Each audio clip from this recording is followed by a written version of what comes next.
Hey everyone, Donnie here. Today I'm going to show you guys a pretty amazing way to catch some food in a real life survival situation or maybe even in your own backyard. So stick around, much to see. I know you'll enjoy. So some of you might be wondering why I'm standing behind this pole right here lodged between these two trees.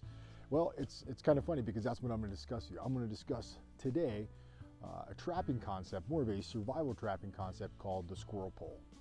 Now what the squirrel pole entails is literally a pole wedged between two trees that leads to a kind of a pattern of life for that squirrel. Maybe where a squirrel nest is, where it has a food cache on the ground, but something that gives me indications that the squirrel frequents that area. What I'm simply going to do is I'm going to put a pole in between two trees to its nest, to its cache area, to its hiding grounds, and then I'm going to line it full of tiny little nooses so when that squirrel runs up this pole, it entangles itself and I've got a meal. So what I'm going to do now is I'm going to show you a couple different variations of the squirrel pole using different types of cordage. Why? This is where most people run into problems because they want to employ different types of cordage, from a wax bank line to a paracord to a piece of wire, and all those different cordage options have really different outcomes. Some work better than others, and then some are just kind of complete junk. But what I've done is I've brought about 7 or 8 different options out to show you all some of the best choices when you're going to build a squirrel pole, in practice, or you're going to build a squirrel pole in maybe a real life survival situation, or maybe you need to snatch some food up in your own backyard. Squirrel pole might be that option. So let's kick this off by me actually showing you a couple different types of cordages.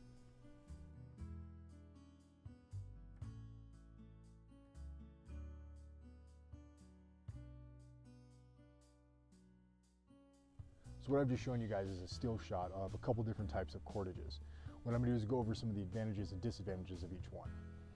So if you ever have to employ a squirrel pole and you're in a true survival situation where cordage isn't really something that you have a lot of, but maybe you do have the knowledge on fabricating your own cordage, a natural cordage like this out of dog bane is something that can be utilized.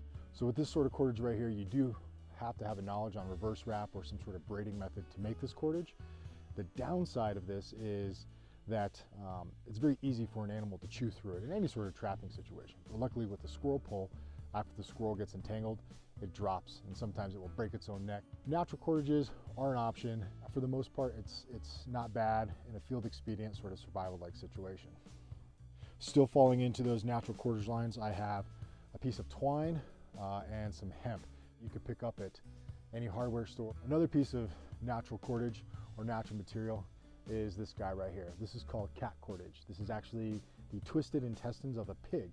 Now the great thing about this in a trapping situation, it is relatively strong and it will stand upright. It will last through the elements and through time. The downside is this could be a natural snack or a natural meal for maybe something that might be scavenging. But if it is scavenging, maybe you can tangle it and get a meal yourself. Next I have some fishing line. This is always an option. Very small, very compact. It does have different tensile strengths and it is definitely an option for the squirrel pole. I wouldn't say monofilament line is the best. Any of your braided lines will hold up a little bit longer and they are a little bit stronger, but fishing line is definitely an option. Next we have probably 2 of the more common ones. We have a waxed bank line and we have some paracord. These are very popular. A lot of bushcrafters and survivalists carry these in their kits, and these are great options. I definitely prefer the waxed bank line over the paracord just because it will stand upright along the squirrel pole, giving you a better entanglement option. Last, I have 2 aspects of wire. One is a standard galvanized wire. This is up to about 25 pounds in strength. And then I have what's really the best for all trapping, and that is a braided wire. These 2 are really the best. These are going to last the longest, and these are really the most ideal. It's very unlikely they're going to chew through these, and even if you do a ground snare and something starts twisting, it's very unlikely these will break. For a squirrel pole, it's very unlikely that these are going to run into any problems. So this right here is really your best option. It is easy to manipulate. This definitely is for something a little bit bigger, maybe catching coyotes or actually running a full-blown trap line. This is what you're going to want to use. So these are pretty much my 3 wire functions, if you will. So down here, clearly, this was that hemp cordage, that twine, that dog bane cordage that was reverse wrapped, as well as some cat cordage. This is kind of more of that no-tech side. Then we have some synthetics, which is your fishing line, your paracords, your wax bank line. This is more of that low-tech side. And then up top I have just standard wire, picture wire, and then some twisted airplane wire, which is really on that high-tech side, which is far more advanced. It's going to last a lot longer, which is really ideal for a squirrel pole. What I'm actually going to do is I'm going to set up a squirrel pole using some wire, and then I'm actually going to take these different aspects of wire and show you how you can incorporate them in a squirrel pole and kind of show the disadvantages and advantages. So what I have right here is 18 gauge steel galvanized wire. It's about 25 pounds in its overall strength, 110 feet. You can pick this up at most of your hardware stores, sometimes referred as picture hanging wire, but you can get quite a bit of it for a relatively low cost. All right, to set this squirrel pole section up, what I actually need is two tools. One that makes life so much easier is just a multi-tool. Any multi-tool with a wire snipping capability makes your life so much easier. The next thing I need are just a couple sticks that are in about a pencil's diameter, and I'll show you why here in a sec. So when I'm cutting my initial lengths of a squirrel pole, I just kind of want to take into consideration the diameter of my actual pole in itself. This is about a wrist, so I want to give myself enough room so I can securely wrap my noose around the pole and make sure that it's not going to fall off. Very nice. I have my 1 arm's length piece of wire. I'm going to find the proper placement on this guy, which is going to be about right there. Now, how I'm looking to set up my squirrel pole is pretty simple. As you can see, I have some natural obstructions. The idea behind the squirrel pole is pretty simple. Squirrels like to travel in trees, they like to travel up trunks. What they don't like to do is spend a lot of time on ground. So what you're doing is you're giving them an advantage to go from ground to tree very quickly by giving them essentially a ramp to get to that tree quicker. If this pole right here was laying flat on the ground, it would still run across that pole just through natural habit. What I'm trying to do is give it an elevated platform so it can get to a tree quickly and evade predation by anything on the ground in any way, shape, or form. So I'm going to take advantage of the squirrel's natural pattern of movement and say, I know that it's going to use this natural ramp, so now I'm going to create a bunch of little nooses, so when it does run up here, it will entangle itself. Once it entangles itself, it falls off the pole, it strangles itself, and eventually dies of suffocation. How I go about doing this: take my 1 length of cordage, and I'm going to go about maybe 1.5 finger lengths in, and I'm going to wrap it around this little stick once, twice. What I'm creating is a little bit of a loop. And then I'm going to helicopter this guy, and I'm going to make sure my wire rolls over itself, just like this. And then I'm going to keep about 1/2 inch to maybe 1 inch worth of wire sticking out. So once I have my wire wrapped around my stick like this, as we can see, I'm going to break it. Unfortunately, when you're working in the woods, there's lots of sticks. And you just kind of fish it out. What I have right here, after that stick comes out, what I have right here is a loop, and I have this little pigtail right here. All I'm looking to do is connect this loop. All I'm looking to do is take my pigtail and run it through that loop. Now from this, I'm looking to create a means where I can now take this end, I could secure it to any of my obstructions, I could secure it to the pole itself. Just make this guy as nice and secure as I can. Once I have my loop in place, I want to make sure this right here, which I call a fur catch, as it's moving through, it will catch on its fur, its breastplate, and it will start that entanglement process a lot quicker. So what I want to do is I want to create several of these the entire way down my squirrel pole. So as the squirrel runs up, it hits one of these nooses, gets entangled, falls off to the side, and it's now entangled. The fur catch has caught it, it's strangling, it's struggling off to the side, but ultimately it perishes and you have a meal. There we go.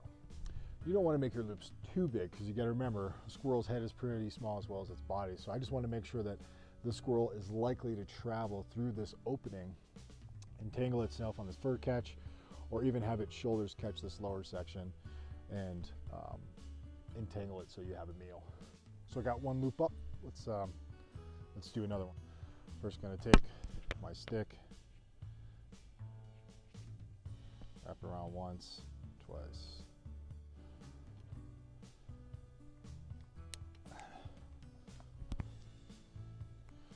3 or 4 wraps will definitely get the job done. If you got a little butterfly effect on your wire, usually you can crimp it down with your hands. You could use your Leatherman.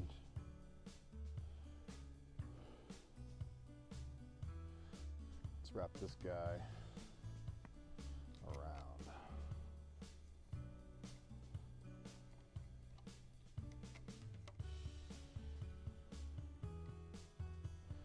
Now, as you look at this, one thing you don't want is 5 loops going in a straight line. You kind of want them offset a little bit, and you want to play to obstacles.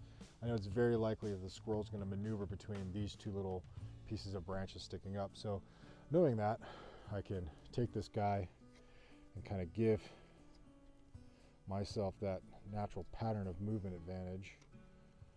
And there we go, just like that. So that one's offset a little bit this way, this one's offset. This is going to give me a greater advantage because the squirrel's going to move up. Let's say he doesn't go through this one, he goes around it, and then he sees this obstacle right here, he'll jump through that one. Now I'd probably want to place my next one right in front of this. Very likely he's going to be coming right up through here. One thing that's unique about squirrels is they will climb underneath the pole, but you know, case by case, I like to stick to them relatively off to the sides as well as down the middle. Let's do another stick. 1, 2, couple twists. There's my loop, run it through. I want this one to sit right about here.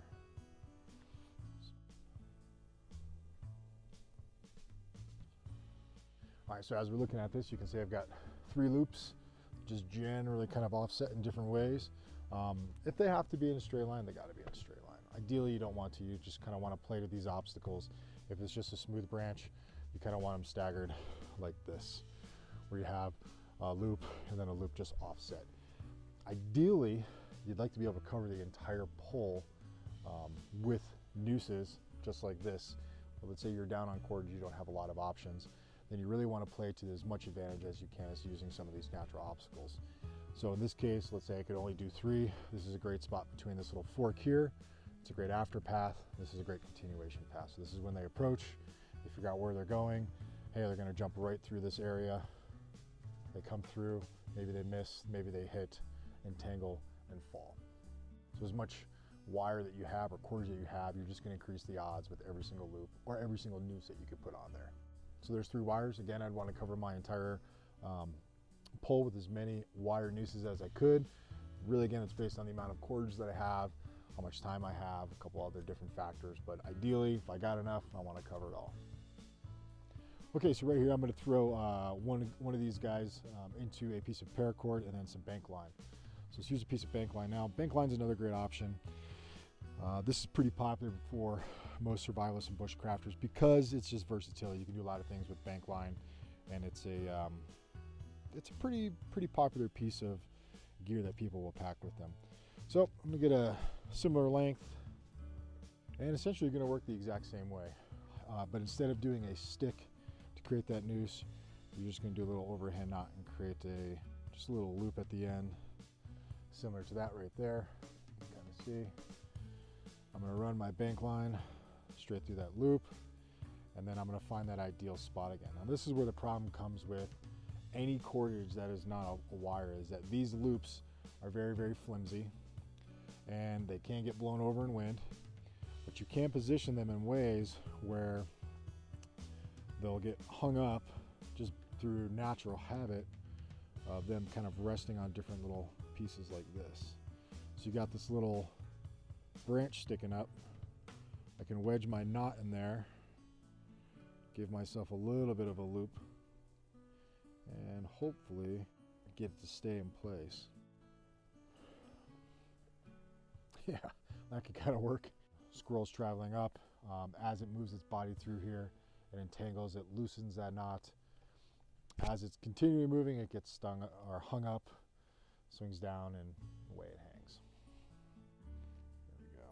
All right, not bad. All right, let's do the paracord. For this guy, I'm just going to tie him on. I see a little advantage right here. I might be able to position a loop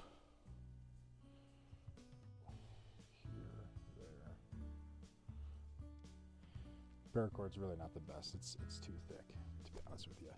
And the downside with using the inner strands is they're too flimsy. They just don't stand up, which is kind of the downside. All right, so, but I'll give you the comparison because that's what it's about. All right, let's see if we can get this guy to stay in play right there. Yeah, okay. That'll work. Took advantage of that little post that was sticking off. The downside with this is it's not up. As you can see with the paracord, it's flat on the log. Bank line, I can get it up, and then all of my wires, I can actually raise them up off the log, which is giving me a huge advantage. All right, let's try some of the primitive cordage. So with this, you might not be able to see me, but you can definitely hear me. I'm not gonna throw the fishing line on here, and I'm not gonna do all of these. Fishing line is gonna be very hard to see, but it definitely is an option.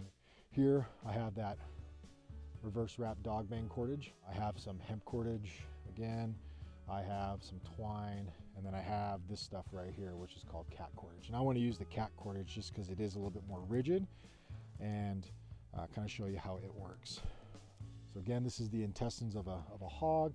Salt it, dry it, twist it, and then you have a nice strong piece of cordage. All right, there's my first loop, my noose. I'll run this guy through. So I do like this just because it will stand upright, maybe with a little help.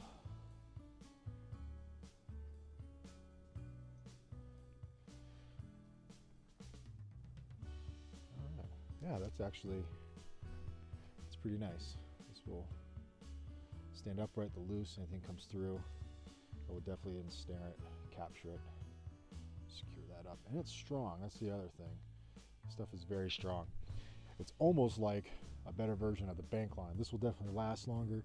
This is strong, and it's a natural cordage, but the things you got to play with are what do you have on your person. This requires definitely some processing as far as taking an animal, whether it's a hog, whether it's some sort of sheep or deer, pulling out those intestines, cutting off the fat line, soaking it, twisting it, scraping it, stretching it, and away you go. So yeah, cat cordage though, for if you got it in your kit, it's not a bad little option. It stands upright, gets up off the pole, and will definitely work.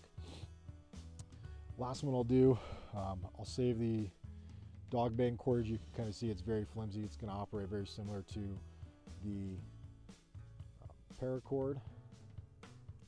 But we'll use some of this hemp cordage.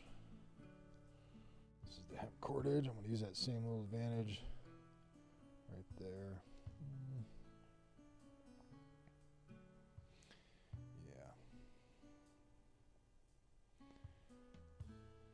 It's hard, yeah, it's hard with this stuff that isn't natural. There's one trick though.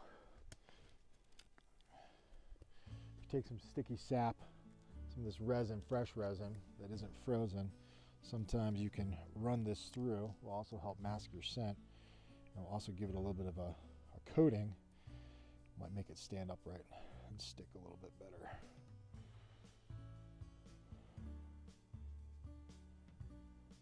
All right, maybe. It's going to play a big gust of wind. It's going to blow right over. So I've kind of set them all up, and clearly we can see the wires are going to work the best. They're going to get the noose up off the actual pole. I can employ a fur catch. I can really shape these out and manipulate where I want them to be along the pole. And then moving down the line between the bank line and the paracord, just based on the, kind of the specifics of that piece of cordage. Like bank line's wax, it gives a little bit more rigidity and will stand up. Paracord, not so much.